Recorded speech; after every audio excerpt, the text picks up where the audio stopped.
দেশে ফিরছেন হেঁটে হজে যাওয়া কুমিল্লার ছেলে আলিফ মাহমুদ আতিফ।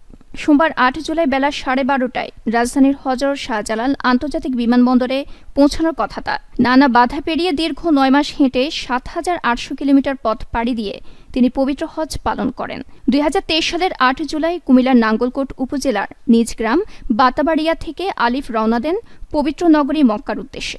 রবিবার ৭ জুলাই দেশে ফেরার কথা জানান তিনি জানান, ২০২৩ সালের ৮ জুলাই কুমিল্লার নাঙ্গলকোট উপজেলার নিজ গ্রাম বাতাবাড়িয়া থেকে হেঁটে রওনা দেন পবিত্র নগরী মক্কার উদ্দেশ্যে।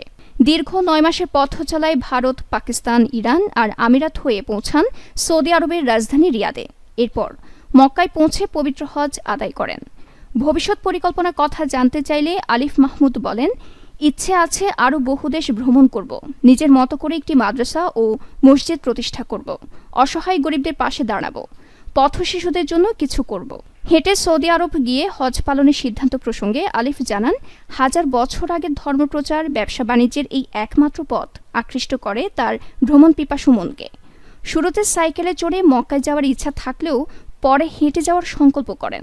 এদিকে হেঁটে হজে যাওয়ায় আলিফ মাহমুদের ভূয়সী প্রশংসা করেছেন সৌদি আরবের অবস্থানরত প্রবাসী বাংলাদেশিরা।